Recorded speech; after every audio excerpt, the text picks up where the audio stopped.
All right, welcome back to the Chaotically Intolerant podcast, episode 129. Yeah, you can tell by my voice I'm not in the best shape right now, but whatever, you can complain all you want. We did do the best of episode this past week, but we're back, so I don't want to hear any grief. Mike is back. It's just me and Mike today. Let's talk a little coach firings first. I feel like that's the thing we should open with. Mike Vrabel was fired today. Yeah. After a rough season. I think it's a mistake, but, that's why I'm not a GM. Oh, it's a huge mistake.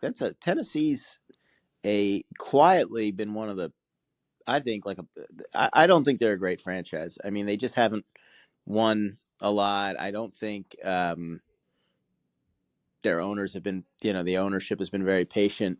Vrabel did a great job. I mean, got them to a championship game in 2019. They were the number one seed 2 years ago. I don't know where they're going from here in terms of, are they blowing it up or are they still trying to save face? But they have a lot of work to do. And I'm surprised because I thought Vrabel was really well liked by the players and even by front office and the fans. And you hear good things about what he's done for the community there. And I mean, who are they going to find that's better than him? And who's going to want to go into that job knowing that they're probably not going to have Derrick Henry and they've got an unproven young quarterback.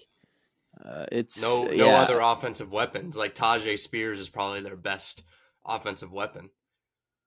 Yeah. And maybe part of the feeling was that Vrabel didn't, left the cupboard a little bit bare, but they have a pretty solid defense. And at the end of the year, they showed that they cared enough to put together a good effort against their division rival to close out the season. And it feels a little delayed, right? Like, I don't know. Well, when did the season? Has it only been a couple days? I've lost track of time here.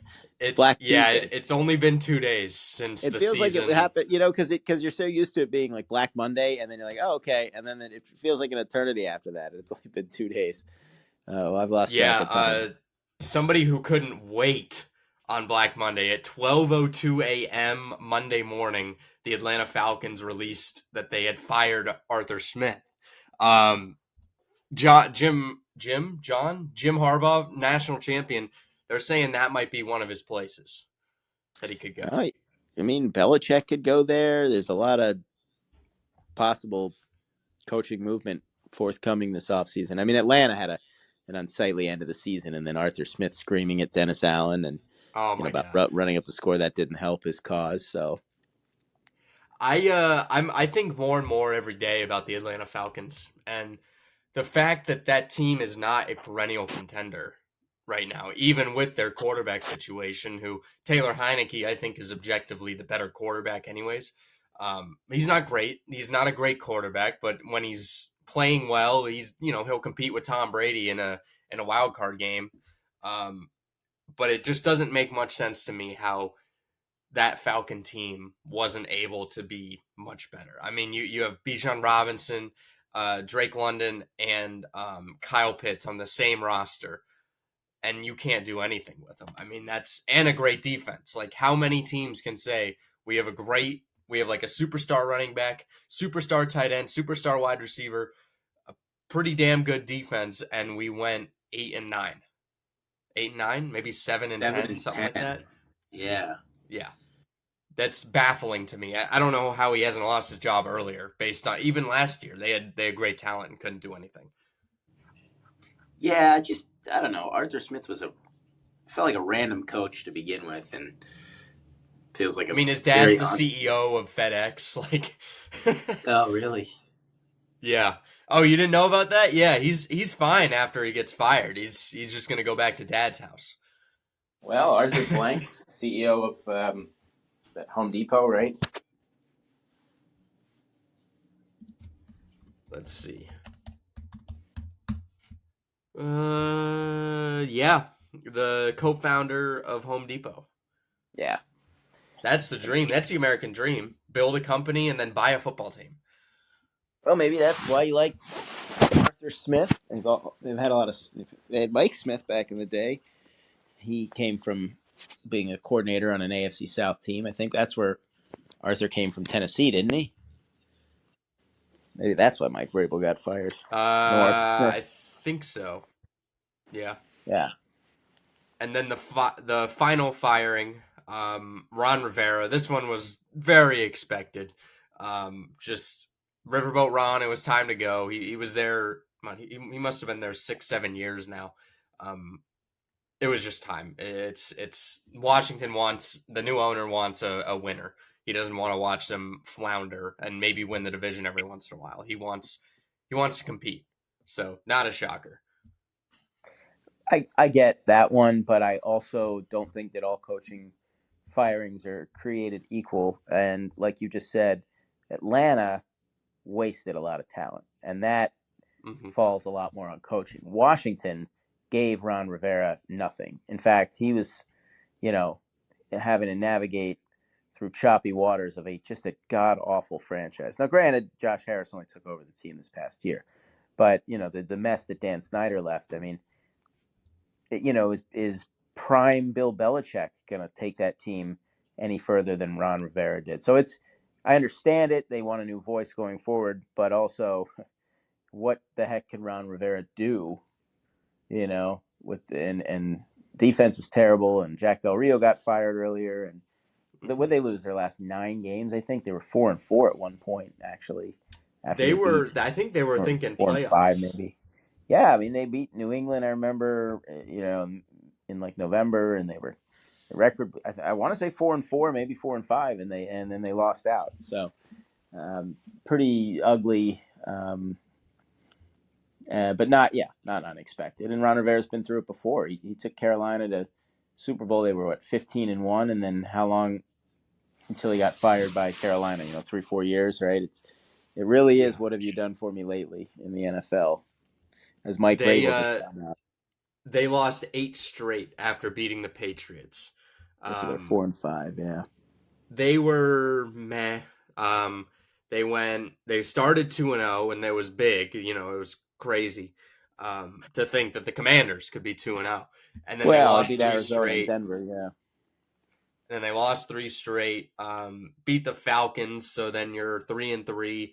Lose to the Giants, lose to the Eagles, beat the Patriots, but again, that looks like a close game too. So, just sad season for the Commanders. Very sad. And I guess I do want to talk a little bit about Nick Sirianni because the Philadelphia Eagles just lost a embarrassing game against the Giants. But Eagles fans are still calling for Sirianni's head after like a 6-game tough stretch. Obviously, the season hasn't been what the Eagles were last year, but you have to expect that with a Super Bowl hangover.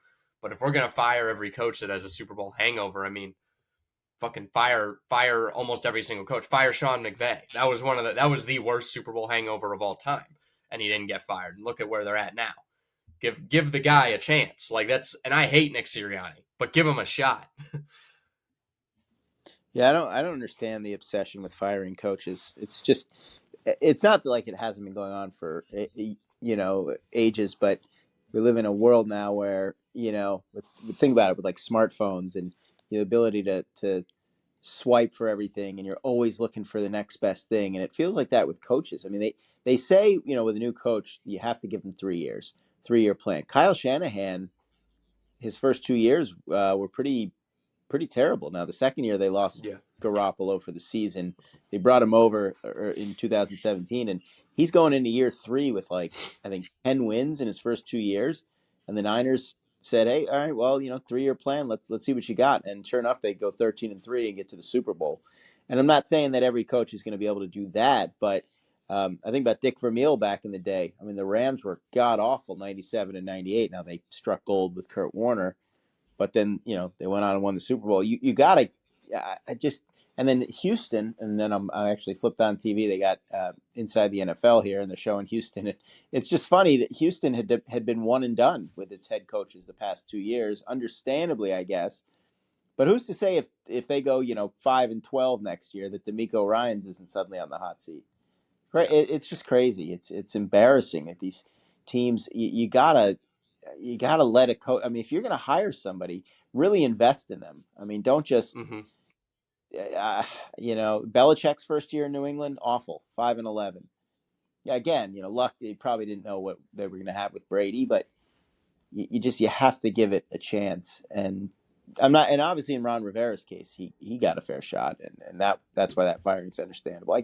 I guess Arthur Smith did, and obviously Vrabel was there for a while, but Vrabel, it was just 2 subpar years. Well, let's see if he has a plan, and then what's the next coach going to do? They're really going to be in any better spot, whoever they hire, unless maybe they get Jim Harbaugh or Belichick. I I know, just honestly, I don't think Harbaugh or Belichick could do anything with that Titans team because of ownership. I mean, ownership traded away AJ Brown. Like that's all you have to say is they did that, and you can be like, oh well, no one's ever going to succeed there right. until something happens with that. The Titans will the most they'll be is they may go to a divisional game like that's or an AFC title game like on the back of a really good coach.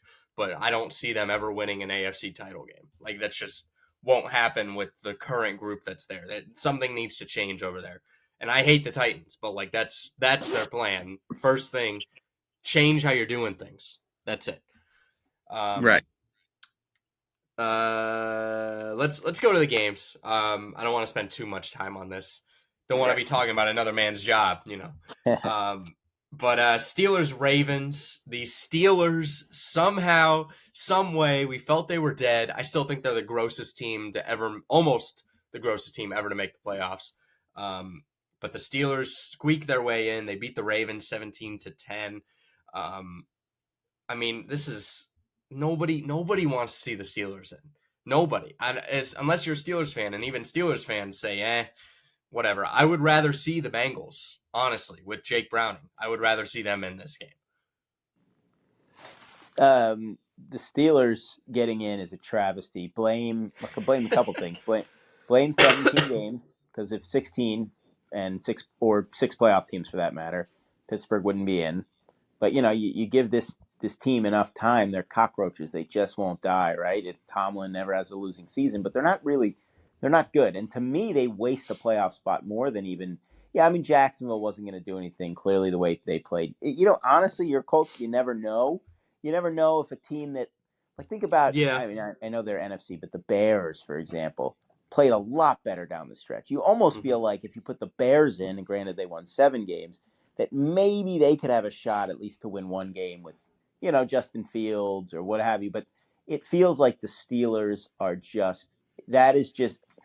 they're getting by on reputation. You know what I mean? It's like I know that's not a thing, but it might as well be. Like, they're winning because they're the Steelers. I almost have no other explanation. And now they're going to Buffalo without TJ Watt. And the Bills, but the problem is the Bills beat themselves more than any team I've ever seen. I mean, I don't know if you had a chance to watch the whole Sunday night game with Buffalo. I mean, that was brutal to watch, because Buffalo did so many stupid things, and they still found a way to win the game, which, to their credit, it's like, that's impressive, right? Even against the banged up Miami team, to go on the road and win, and, when your division title is on the line. But my God, they cannot get out of their own way. Yeah. They had the end zone interception that was totally ill-advised.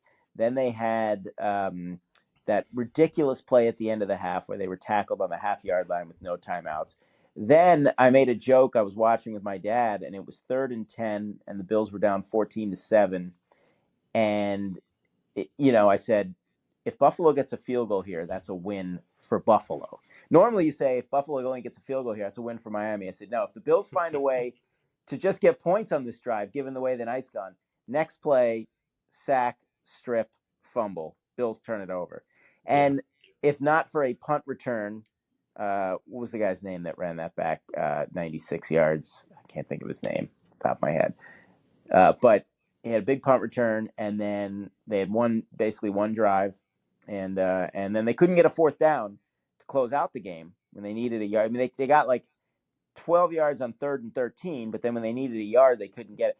So I say all this stuff to point out that as bad as the Steelers are, and as much as Buffalo should win this game, I have a hard time believing they can make it through an entire postseason playing mistake-free enough to actually win an AFC championship or win a Super Yeah. Bowl. So they should get by the Steelers because I think they'll be able to get away with a few of those mistakes the way they were against the beat-up Miami team. But beyond that, I don't know. I don't know what the prospects of this Bills team are. It's hard to Yeah. say. First off, the committee would not let the Steelers in. They would not. If there was a committee, they would not be letting the Steelers in. Actually, the Steelers might get in because of the AFC North bias, because of that good division. Mm-hmm. We could do a whole podcast episode just doing the committee for the NFL and discussing, just because the AFC North, they didn't have a losing team, which hasn't happened since the 1930s. But I don't ever want to see this Steelers team play football again. They're gross. They're disgusting. The Bills, there was a play at the end of the half. It was actually the 3rd down and 10. It was right before Allen threw the ball into the middle at the goal line, and they didn't get up to it. The Dolphins were playing at the goal line. The Right. Dolphins, they did not care about the first down, even though there was 15 seconds on the clock. They knew Buffalo was going to fuck up somehow. They knew Allen was going to screw up. They were like, we're not giving you the touchdown because we know you're going to screw this up. You're not going to get the 3. And what do you think they did? They screwed it up. Allen threw it in the middle when he shouldn't. He took an unnecessary risk at that point. And even McDermott, like I was ready to hear McDermott like screaming at Allen, saying like, what the fuck are you doing? Why would you throw it in the middle? That could have been our division right there. I guess Josh Allen is going to be the reason the Bills win a title if they do. He'll also be the reason that they don't. He'll be the reason that they lose in the AFC title game or lose in the AFC divisional game or lose to the Steelers. He is their Superman and their doomsday.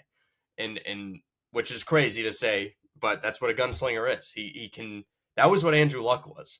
Honestly, like if we're being real, I remember a lot of Colts games sitting there and watching and saying, if Luck takes care of the ball here, we're going to be fine. We're going to win this football game.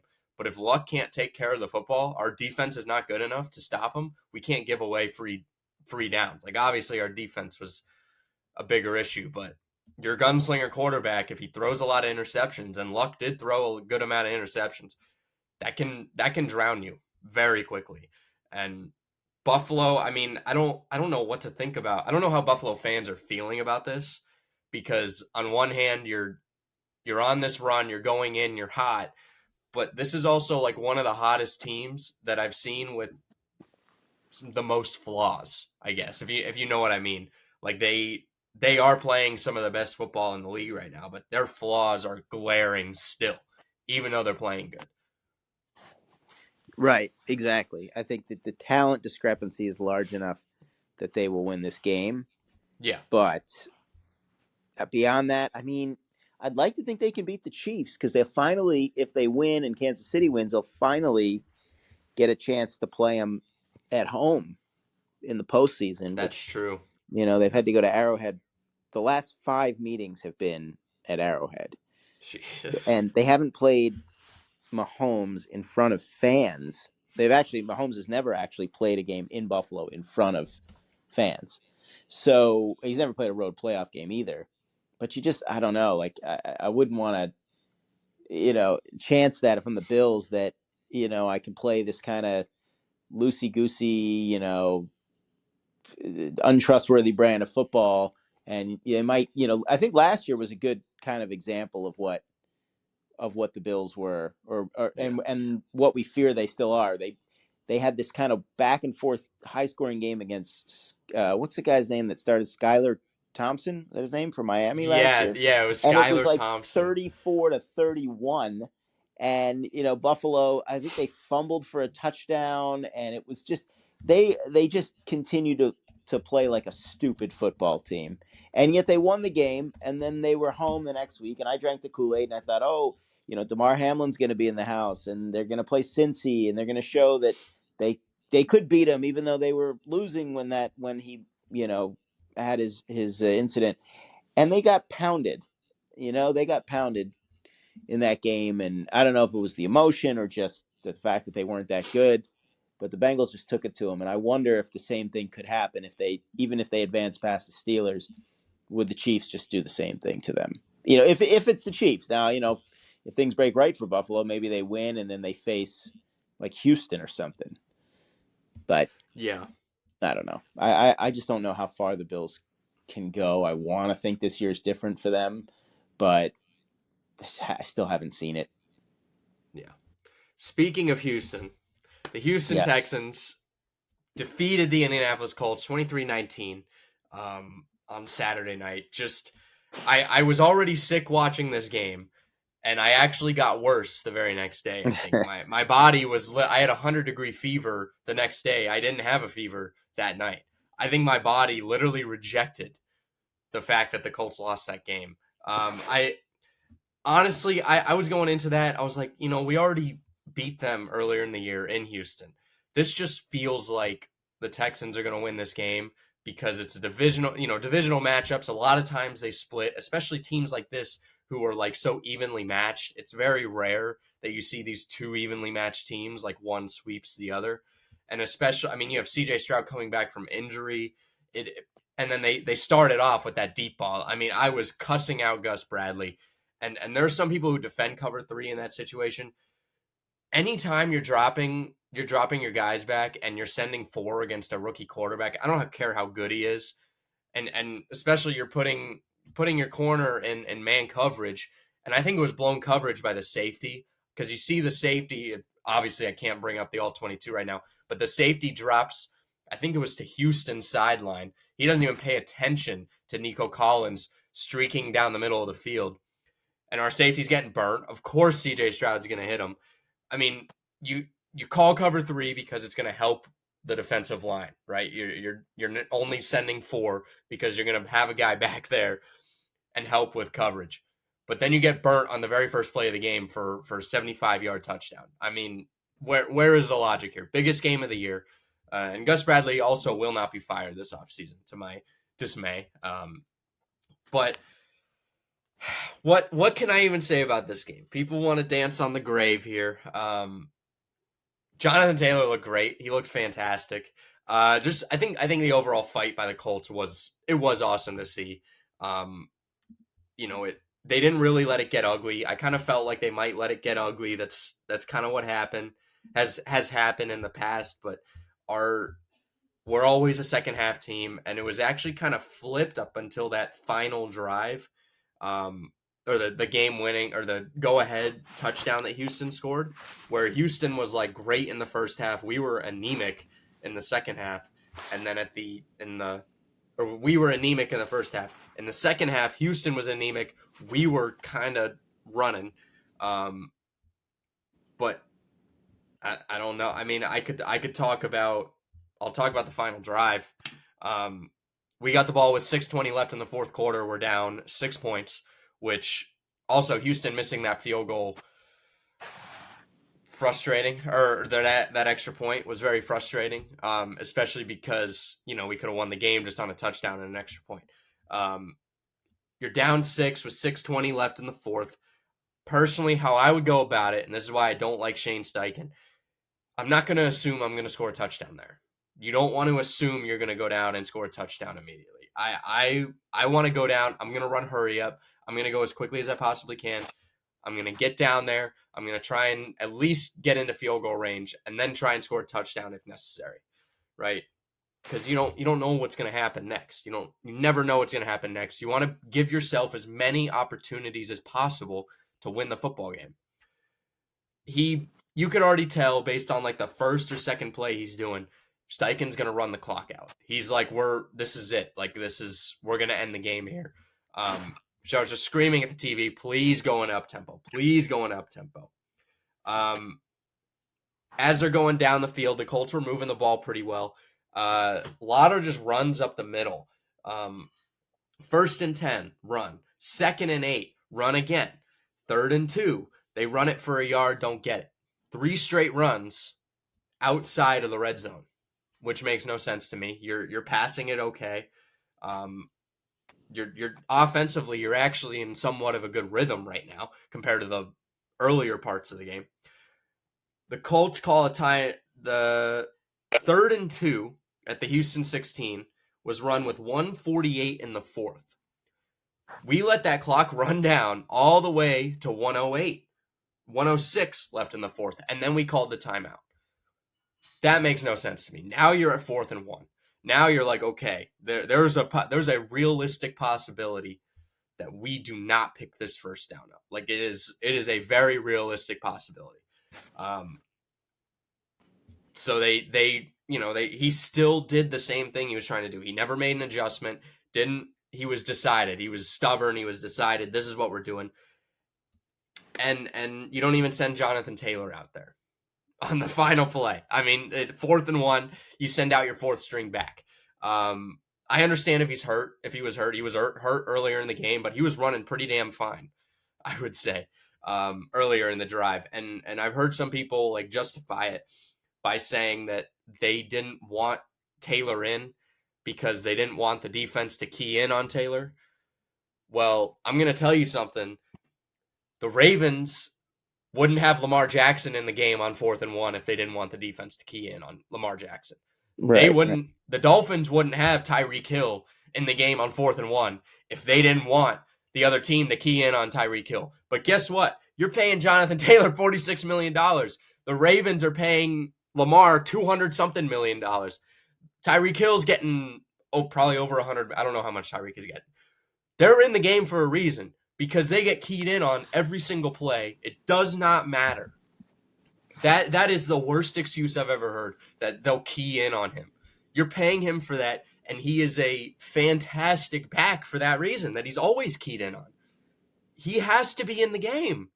And I think he would say the same thing. I think he would say the exact same thing. I want to be in the game. I don't care that they're keying in on me. I want the ball. That's what the best players always say. They want the ball. Yeah, Shane Steichen, I think he was afraid. I genuinely think the guy was afraid, and everyone knows I'm not a big fan of him. I'm one of the few that's not a big fan of what he does. But in that situation, you put your best guy on the field. I don't care what it is. You send out your best guys and you say, you come get us. You know, even Moss was there. Like, why? I understand. Again, they said Goodson was repping that play in practice all week. Why are you not putting in Moss or Taylor in that play too? Why are they not repping that play all week? Like, those are your best guys. If that's the play you're going to use on a 4th and 1, you want your best guys to be out there.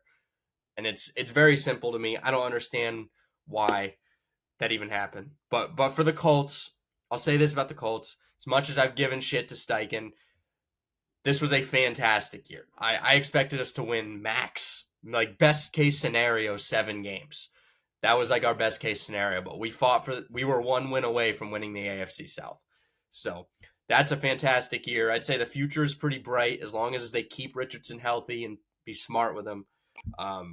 And Houston, I can't even hate Houston. D'Amico Ryans is like the most handsome guy on the planet. CJ Stroud is a monster.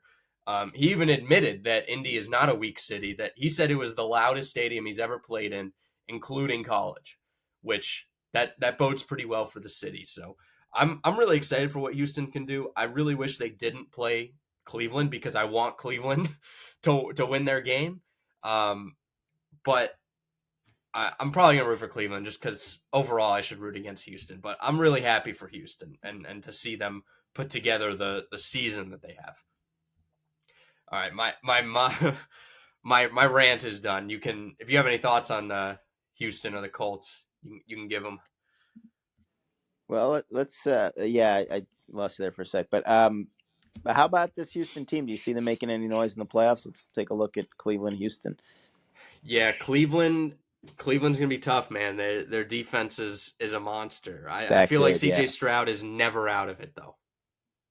Right, and they beat Case Keenum, so we don't really have a good gauge from when they played a few weeks ago. But yeah, I mean, statistically, Cleveland's at the top in yardage and passing yardage, and it's just a matter of, do they avoid the mistakes? You know, can Flacco? You know, he's been slinging it and he's been turning it over a lot, but he's also making a ton of big plays. So yeah, you don't. I think Cleveland is the better pick in this game because they've got the veteran quarterback. Most road wins in the postseason in NFL history. Flacco has 7 road wins, so Wow. he's dangerous Better on than the road. Of course, the Mahomes. Ravens never, whatever. Yeah, well, Ravens just hardly ever played at home in the playoffs in the Flacco era. They had a game in 2011 and 2012. They played the Colts. They played Houston and the Colts at home, and I think pretty sure those were the only home games Flacco had as a starter in the playoffs. So he knows what it's like to have to win on the road. I mean, he's got and he had a streak where he had 5 straight years where he won at least one game. So I my only other thing a point to make on this game is see when Houston won and Houston got into the playoffs on Saturday, I was thinking to myself, well, Houston's like the classic underdog story. And at that moment, I was like, 10 wins. If they go in as a wild card team, they could make some noise because it's like the house money thing, right? They had 3 wins last year, but by virtue of playing at home, and now they have CJ Stroud back, and by virtue of winning the division and actually being the better seed, they actually lose what I think is their best card, Yeah. which is the underdog card. And now Cleveland gets that, and Cleveland gets to be the darling team on the road, and the team that is kind of all of a sudden like they kind of steal the thunder of the Texans, if you will. And I think that makes Cleveland that much more dangerous in this matchup. So I definitely like the Browns. Yeah, I think there's almost like that they got the Jags game to break their way. Um, where it was like, oh, now we can actually win the division. Like they're a little too high. Yeah. Mm-hmm. Also, they play that very typical AFC. Like it's reserved for the AFC South or like the Bengals. That 4:30 Saturday playoff game. That's like reserved for either of those two. And I was literally when they were showing the schedule on Saturday night, I was like, if the Colts win, they're playing there. Like they're probably gonna play Saturday at 4:30 because that's just what happens. But I think, yeah, I mean, I can't really justify the Texans to win this game. They got shredded by JT like all game. They couldn't stop the run. It was almost impossible for them to except on 3rd and 2 when we really needed it. And Cleveland, they're probably going to lean a little bit more on the run game, I would assume. Even with their, like, they don't have, what the hell is his name? Nick Chubb. They don't have Chubb, so it's a big loss, but they've operated for long enough now without him. I think it's going to be a resounding Browns win. I think the Texans are going to leave this game like nobody's really going to be sad. It's going to be one of those like happy applauding the team off the field, but they lost type of Right. games. And the Yeah. Browns still get their like playoff win, big for the fan base, all that stuff. Yeah, I mean, the first matchup was 36-22, but it wasn't nearly as close as the score indicated because they were all over Case Keenum, and Yeah. the Texans scored a couple garbage touchdowns. I don't know if it'll be a blowout, but I expect Cleveland to look like the better team in this game, which they are. Well, and Houston's line is like they're so bad. Houston's line is horrendous. They get like bulldozed. It feels like Stroud has no protection. Like the poor kid, he's got to get it out as quickly as he possibly can. He took a Right. lot of shots on Saturday night, and Myles Garrett being there, that's an even bigger issue. I mean, he destroyed the Colts, who our line has been pretty good this year. CJ Stroud might die back there just based on Myles Garrett's existence at that point. Right. Right. Let's talk, I guess, relating to the AFC South. Jaguars Titans, quick word on this. Anyone could have seen this one coming. This was a typical Mike Vrabel game, especially after they got their ass kicked last week against Houston. This was the very typical Mike Vrabel, like, just go out there, kick ass. This is our last game with Tannehill, last game with Henry, possibly last game with me. Let's go out there and show everyone we're not bums. Like we're gonna embarrass the Jags. And the Jags, I mean, I said it all year. I said at the beginning of the year, I didn't believe in them. Even when they were on their run, when they kicked the shit out of the Colts in week 6, I said they're not real. They're not a real team. and they actually finished worse than I thought they would. I thought they would be 10-7 and win the division by default, but the Houston Texans are 10-7 and won the division, but not by default. Yeah, I don't know much to say. I think we kind of talked about Vrabel. It's just sometimes when a team gets embarrassed, you realize they can't play any worse, so they have to play better. And you're right, Jacksonville was a fraudulent team. They went for it on fourth down more than any team in the league this year. Little reckless play. I watched that game. I didn't like the way that Peterson called the game. Lawrence clearly wasn't right. You got to give them a little bit of a break because he was battling a lot of issues this year. But frustrating if you're a Jags fan for sure. They called almost the exact same play twice in a row on that third and fourth down at the end of the game. The same pass to the outside. They did that twice in a row. They're like, oh, it didn't work. Let's try it again. And that's a horrible play design anyways. That play, I hate that play because it's just itching for a pick six. Like if somebody jumps in front of that ball, it's a house call, no matter what. So just bad. Just really disappointing for Jags fans, honestly. Let's see here. What about Vikings-Lions? Vikings put up a good effort, and the Lions kind of stomp on the throats. That was important for them. I really think so. It was good, for them to kind of go in with confidence this into the playoffs because they haven't been the most confident team, I think, throughout the season. Yeah, the Lions, they played for the 2 seed, which I like. I commend them for. I mean, it stinks that Laporta might be hurt, but I'm just worried about how they're gonna, stop some of these big receivers they face in the playoffs. So when we preview that game, I think that's worth noting. Well, yeah, we can talk Lions-Rams. Obviously, the biggest storyline is the return of Matthew Stafford and Jared Goff playing against his former team and head coach. And his former coach, yeah. I saw somebody put out from Detroit. It was like a fake public service announcement from like fake city of Detroit saying like, we will not let you in if you wear a Detroit Lions Matt Stafford jersey. You're not allowed to come in. He's not on the team anymore. Don't pull that shit, which I agree with that. Don't show up to the game in a Stafford jersey. At that point, he's the enemy. You guys want to you want to be a real team, win a playoff game. You don't want to be supporting Matt Stafford. Yeah, it's sort of awkward. I mean, he's their franchise quarterback, so beloved, and he was part of the team when they broke a 12-year playoff drought in 2011. Yeah, they lost to Dallas, deal. I think, right? No, they lost to New Orleans that year. They lost to Dallas in 2014, and they lost to Seattle in 2016. I mean, obviously they didn't win a postseason game, and I believe they only went 3 times in the Stafford era. But remember when Stafford was drafted, they had been 0-16, and they only won 2 games his first year, 6 games his second year, and then they were. Again, there was that 3-year plan, right? Jim Schwartz comes in, takes over a winless team, and then by the 3rd year has him in the playoffs. And then a few years later, he's fired, of course, right? And then Jim Caldwell gets him to the playoffs a couple times, and a few years later, he's fired, and Matt Patricia takes over. And a few years later, he's fired. And let's see how long Dan Campbell gets. If they have 1 or 2 bad years, right, or he takes a job somewhere else. But I just worry about the Lions' ability to slow down big play receivers. And the Rams have a couple of them. And the Rams are hot, and they have Super Bowl experience, and they have a coach that has won, and has taken his team deep into, January and February. And I also wonder, too, if it's going to be a charged environment. First playoff game ever at Ford Field, first playoff game in Detroit in 3 decades.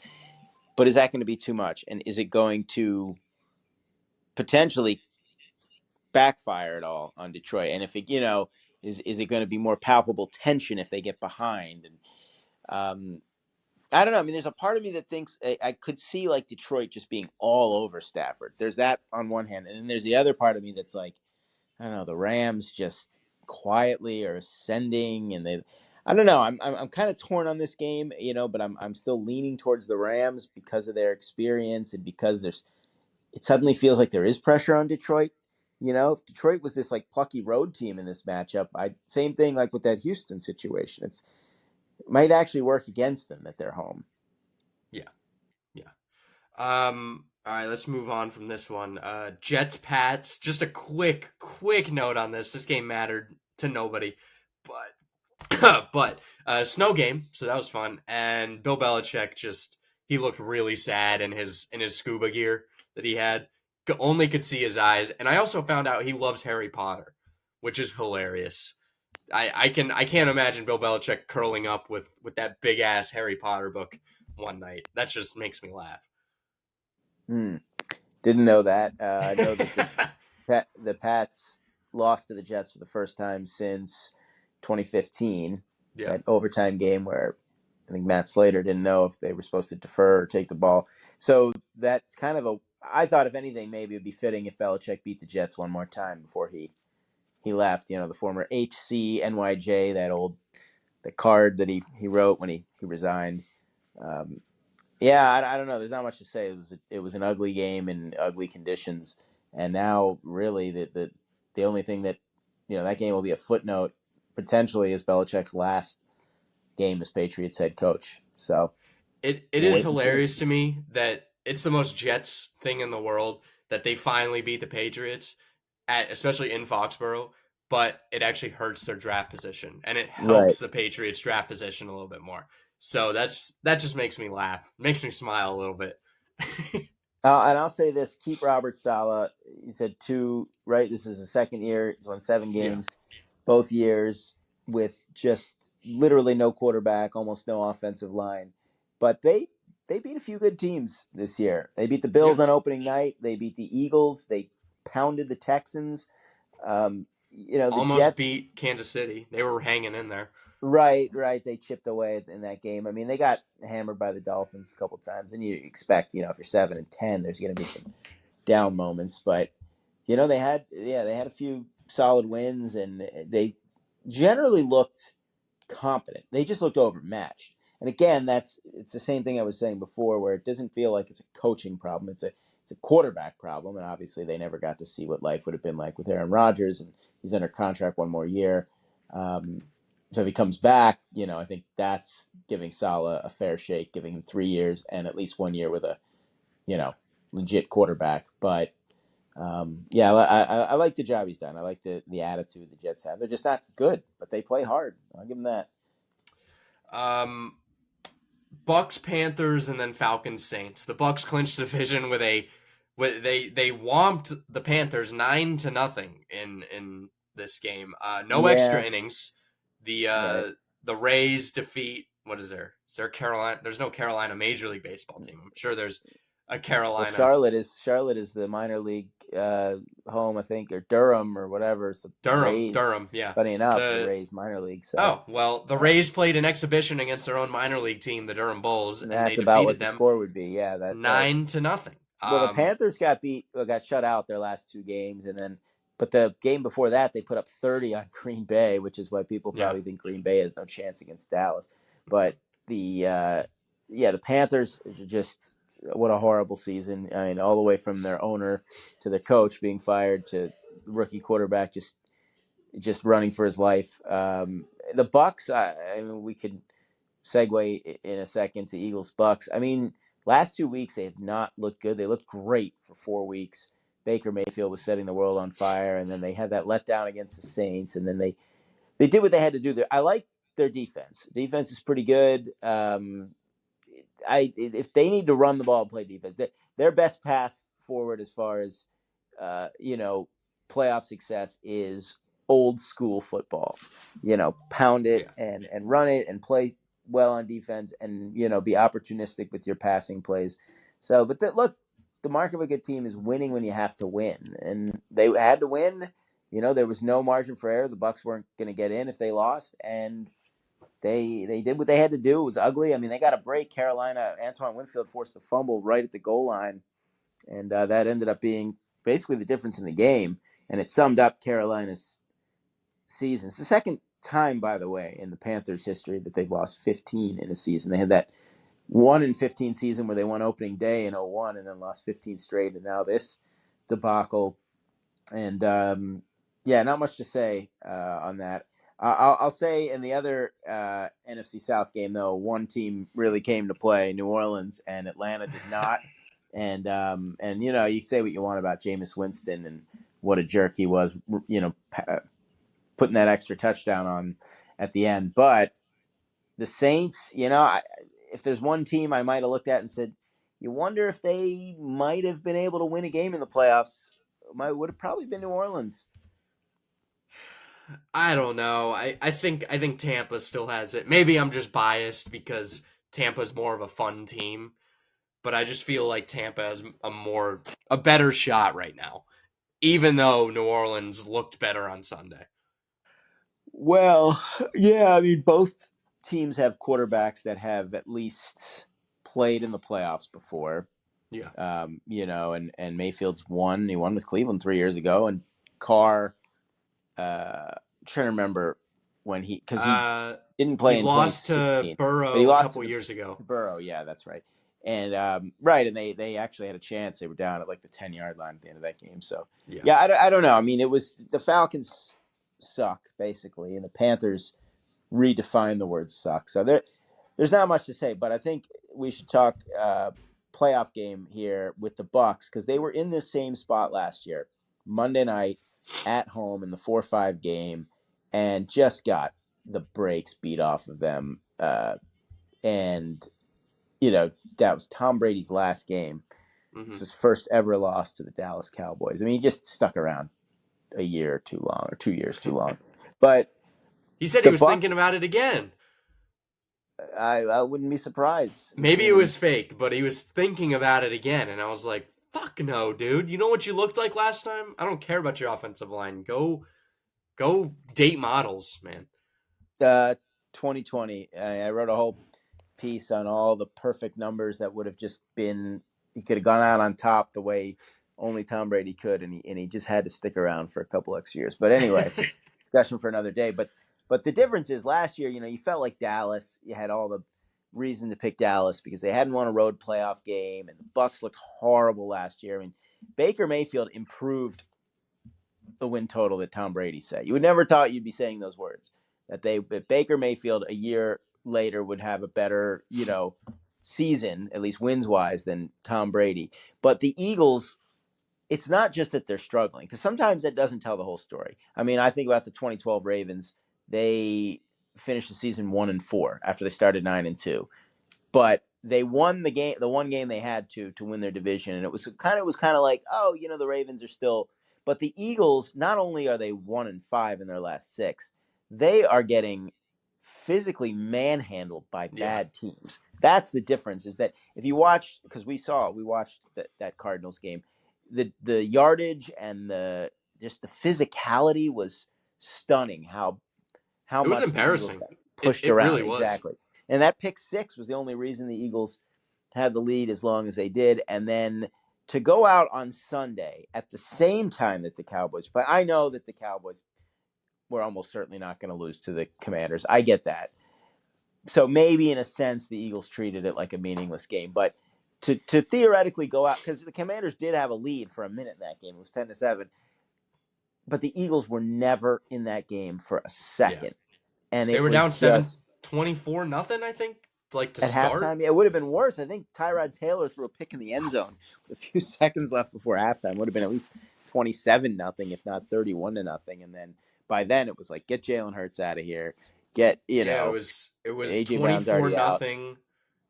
24-0 at, let's see, Yeah, it was 24 147 nothing. left in the second. Right. And they need, they need a lot of things. They need their defense to not be just, leaking so much oil, but they need a healthy Jalen Hurts, Devontae Smith, and AJ Brown. They need to establish some kind of physicality running the ball. I mean, the only guarantee with the Eagles is that if it's 4th and short, they'll get it. But other than that, playing standard football, they look horrible. And I mean, yeah, maybe I'll regret picking against them and they'll turn it on and they'll look like the NFC champions of a year ago. But what evidence is there, based on, because I didn't even think they were that, when they were 10-1, they were winning, that win over the Chiefs on Monday night, and they got lucky. They hung on against Dallas. I don't know. I mean, at times they look good, but there were other times where it was like, are they really this good? Because it just, to be Yeah. 10-1 felt like a stretch. I So thought I was justifying it by saying they're playing close games, which is important. You got to get playoff ready. I was like, if you're 10-1 in close games, I feel like that's not luck anymore. Like that's just good. But then I was thinking back on the Vikings, and I was like, well, they had a whole season of luck, so it's possible, And then they came out flat against New York. But I think I what is there to make of the Eagles? It's not firing time yet. Anyone that's saying it's firing time is crazy. I mean, he's won 25, 27 games if you include playoffs the last 2 years. Yeah. I mean, geez.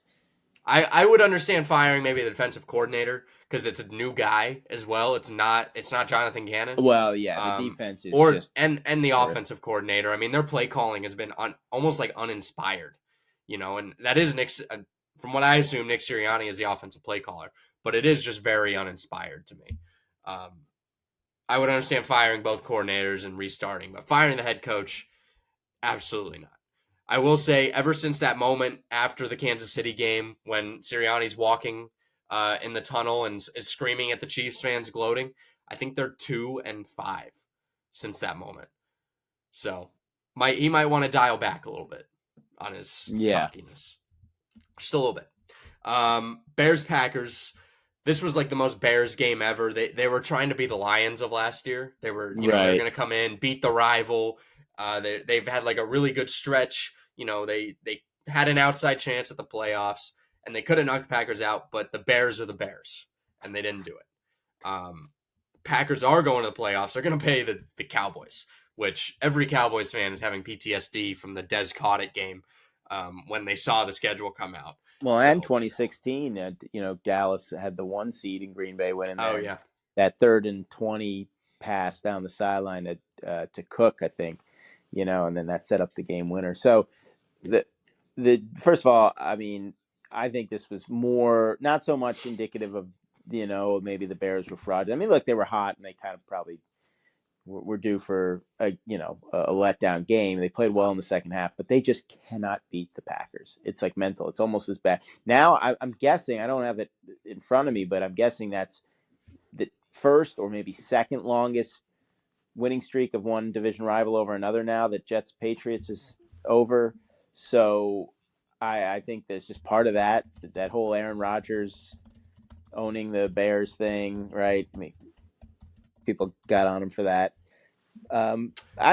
Green Bay, like people, they've had a couple of good wins this year, but they've also had some bad losses. You're not really sure what you're going to get. They went on the road. They beat Detroit. They beat Kansas City in front of a national audience, and then they go on the road and lose to Tommy DeVito. So, and then they, get picked apart at home by Baker Mayfield. But I don't know. All the pressure's on Dallas in that playoff game, right? Green Bay, Dallas. I mean, Dallas should win. Yeah. They're great at home, and I don't know.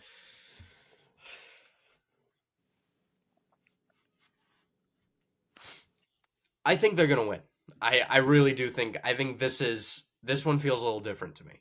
They came behind from Philly. I mean, Philly was the favorite to win that division all year. It wasn't even a question, honestly, and especially when they were 10-1, it was like, oh, Philly's just going to win the division. Dallas is going to have the 5 seed, and they're going to play the NFC South. But they rallied. They came from behind. They beat Philly when they needed to beat them, and it just feels a little different to me. It really does. I think this team, I don't think they're going to win the Super Bowl, but NFC Championship, maybe. I mean, Dak is having an insane season right now. Yeah, I mean, that's their big mountain to climb, is they haven't been to the NFC Championship since 95, and they finally won a road playoff game last year, but I mean, it was against the 8-9, 45-year-old Tom Brady-led Bucs. So, and I don't think anyone's going to be like, oh my God, if they beat Green Bay. But now they have 2 home games. If they're going to get to the NFC Championship game, they'll be able to do it with 2 home games. They won't have to play on the road until then. And there's no reason that maybe the Rams, or probably just the Rams, but maybe the Rams could beat the 49ers, and Dallas's road to the Super Bowl could all go through Jerry World. It's not out of the question. I mean, I hate saying this, but they feel like they're not supposed to be here. If you know what I mean, like it, right? They're like an underdog, even though they're tied for the most wins in the conference. And they've never been like this. I feel like they've never actually had this. Well, it's just been so many years of disappointment and Yeah. abuse of the fans against them that they're not that good. That maybe now they're taking that look. The Ravens have been playing that up all year as the underdog. I mean, you put up 56 on Miami and win 13 games. But you look, it's all about the mentality. And maybe a great team can win if it just tells itself it's an underdog. I guess I don't know. Yeah. Dallas should win this game. I wouldn't be totally shocked if they lost just because it's Dallas and because the Packers are playing well. But I don't know. The Packers, to me, like, they won their last 3 games, but who'd they beat? They beat Bryce Young and the Panthers. They beat Jaron Hall and the Vikings, and then they beat the Bears, who they own. So it's not like they won their last. But like I said, they have beat Detroit. They have beat Kansas City. So they do have it in them. They are the youngest team in the league. They have a quarterback that's playing really well. We shouldn't lose sight of the fact that Jordan Love looks like. I mean, it's 1 year, so you don't know, but he looks like he's got a chance to be there. Be a good quarterback in Green Bay for a while, which they've been spoiled because Rodgers and Favre, you're going back all the way to the early 90s. So it's been a success either way for the Packers. And they have, I don't want to say they have nothing to lose. They have a playoff game to lose. But in terms of expectations, they've far exceeded them, I think, this year. And still think all the pressure's on Dallas. And I still think Dallas will win. Mm-hmm. But I don't know if it'll be that easy. And maybe I'll be wrong because Dallas has had some total blowouts at home. But you're right. Dallas did, they've earned it. They did have to overcome Philly. And they've, I don't know. It's just the road thing concerns me for Dallas, but they're not going to have to do that until at least the championship game. So maybe they'll be okay. And then the Super Bowl's indoors too. So who knows? I'll end that one on this. Aaron Rodgers went 5-11 in his first year as the Packers starter. Or 6-10. But sorry, yeah, but close 6 enough. and 10. So this is already better. He's already better than what Rodgers was. Yeah. We're not going to talk Broncos Raiders. We already talked Eagles Giants. Not going to talk Seahawks. I'll say one thing about the Seahawks. I mean, they're just mid. That's pretty much it. They tried, I guess. And the Cardinals are frisky, but we don't even need to talk about that one. And Rams Niners. Niners could have been just the second team joining the 2013-14 Indianapolis Colts to go 6-0 in the division back-to-back years. But your Colts are still the only team to do that. I looked it up. Hell yeah, brother. They but again, the Niners didn't lose a meaningful division game this year, so they dominated their division as they're supposed to. But Carson Wentz, by the way, ran it a lot. Carson Wentz, baby. And who knows? I mean, the Rams hope they don't have to see him unless it's just that he's taking kneel downs when they're up 40 points. Yeah. But very nice to know that. And I got to say, I'm not a big Sam Darnold fan, so I think Brock Purdy better stay healthy. I don't know if the Niners could. I mean, they have a really good team, and Darnold's not, he's not awful, but it would be a big step back. And a lot of pressure, obviously, on Purdy and the Niners this year because every year they've been good and they've fallen short. Kind of like the Dodgers in a way. They've had these it's that West Coast attitude. Yeah. It really is. I'm hoping happens to the Dodgers now. But the so yeah, we'll see. We'll see how the Niners and Ravens come out of the bye. But have we missed any? We missed Chiefs Dolphins. That was the last one. Dolphins, a good one to end on because I got Hard Knocks on TV playing in the background here. I'm watching the Ravens, the replay the Ravens' wonderful 56-19 win over Miami. So here's the problem for Miami: they've got so many injuries now. I mean, Chubb is out. Van Ginkel, the two guys, they're down a bunch of edge rushers too, right? I mean, they did just sign a few guys. I know they signed Justin Houston today. Well, yeah, Justin Houston's played with the Ravens, been in the league a long time. And can he make a sudden impact? And Bruce Irvin, ex-Chief Bruce Irvin. Okay, so they're hoping that the fountain of youth comes up. Well, my question is, what about their offensive guys? Are they going to get back Waddle and Mostert? I'm not sure that's going to matter because the weather is going to be horrendous. I've seen 4 posts on social media over the last 2 days about the weather. First time it said 20 degrees. Next time it said 10. Or 10 was earlier today. Later today it said 8. And now I saw one that says 0 with a wind chill of -9. So maybe the NFL is paying off the weather guys so they can keep dropping it, so people will want to pay for Peacock to watch this game, because this is the Peacock exclusive game. Oh, don't even get me started. We'll save that for another. Awful. 17 games isn't enough to squeeze, every penny out of this league. So charge ridiculous. people to watch, playoff game now. So the Dolphins, look, the knock on the Dolphins for a long time has always been, you got this Florida team, and then they would always have these December swoons because, inevitably they couldn't go on the road and play in cold weather, and now this is taking it to the extreme. I mean, Mahomes is, like, once again, at home in the playoffs. Yeah, maybe it's not comfortable environment. It's not going to be in the 50s and, clear. It's going to be single digits. Being a fan of a team in the AFC, I'm nervous about the Chiefs because everybody is counting them out. And they're like, to me, it's like the Astros. It's just like they feed off of you counting them out. They do. And Kansas City has the second best scoring defense in the league. I think they were second in sacks. Now, Miami, I think, was third, but obviously we just talked about all their issues with the pass rush. Kansas City has, in my opinion, the best defense they've had in the Mahomes era, maybe in a long time. Because back in the day when I actually liked the Chiefs in the Dick Vermeil days, and they had Trent Green, Priest Holmes, Tony Gonzalez, they never had the defense to win. They never did. This is even in Mahomes' early years and the Alex Smith years, they never look had. At that. Yeah, I mean, look at the championship game against New England. I mean, New England just had to outscore them to win. Kansas City got 31 second half points in that 2018 game, and it wasn't enough because they never got the ball in overtime. It's a weekend of really juicy storylines, reunions. You got Tyreek Hill going back to KC. You got McCarthy against the Packers. You got the Stafford, Goff, the whole McVay, that whole thing. You've got, if Deshaun Watson were playing, you'd have Deshaun Watson back in Houston. He's not. He can probably tell his teammates good places to go get massages around town, I guess. Oh, I'm sorry. I should be better than that. But and you could have Joe Flacco playing the Ravens if the Browns advance. It just keeps getting better. To me, the key, if the Dolphins are going to win, they have to find some explosive plays on offense. I don't know. I mean, the whole talk has been about how Kansas City hasn't scored as many points. But, man, if they just pound the ball with Pacheco, this is the perfect night to do it, the weather. I actually could see Kansas City just steamrolling Miami. And then all of a sudden everyone's like, we shouldn't have counted out the Chiefs. Here we go again.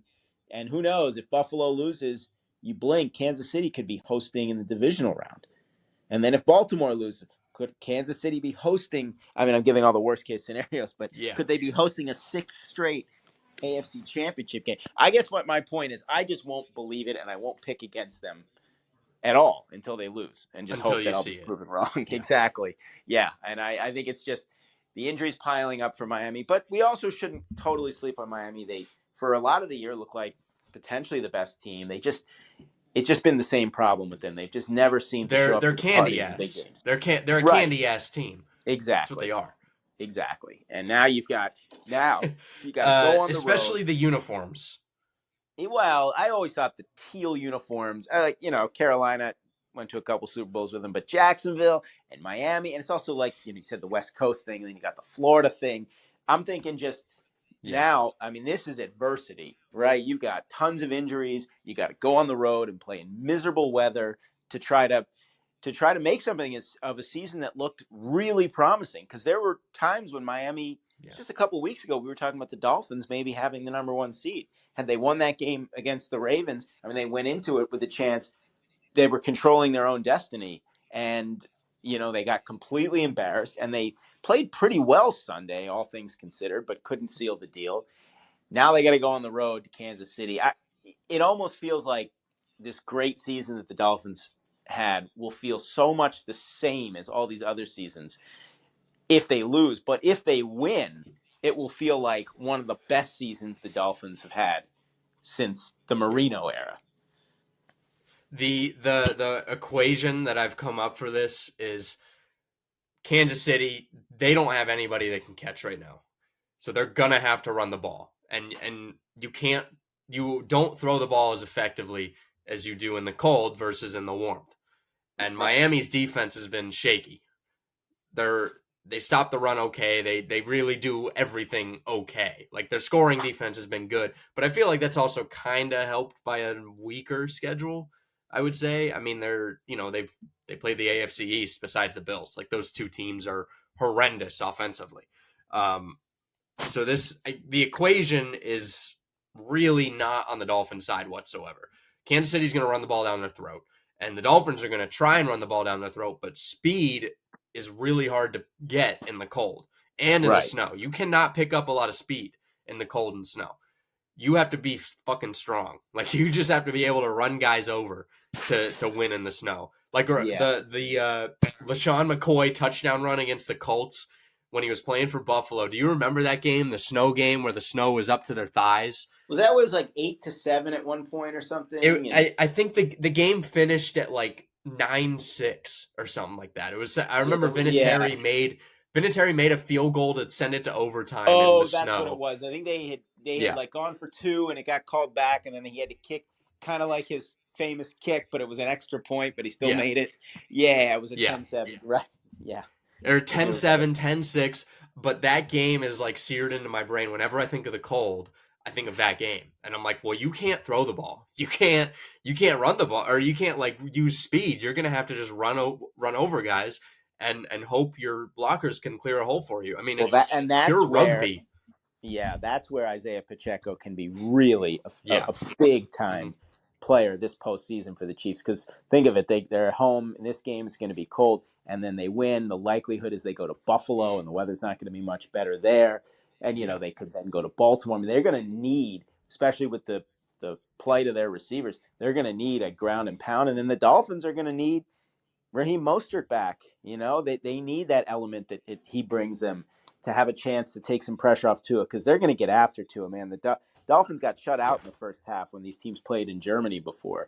So that was, I don't know. I mean, the Chiefs had a defensive touchdown, if I recall. Hill fumbled, didn't he, and got run back. So Yeah. that I don't know. Miami's really going to need to play I feel like close to a flawless game to win this one. Yeah. Yeah. It's going to be real. I think even if they played Miami, it'd be difficult for them to win this game. Just Right, given based the off their vibes. I mean, just their vibe of and their history in the playoffs. It's been a struggle. So, I'm excited for all these games. me too. Thank you all for watching through the regular season. Anyone, if you want to just like take a trip back to earlier in the season, go listen to our best of. It's more of just a random compilation of clips that I made when I was sick. That was our last episode, so it's a good little time capsule. Just reminds you of like September and October and November in the season. But I'm excited. Thank you all for watching. Make sure to like, subscribe, comment, the whole damn thing. And we'll see you Monday.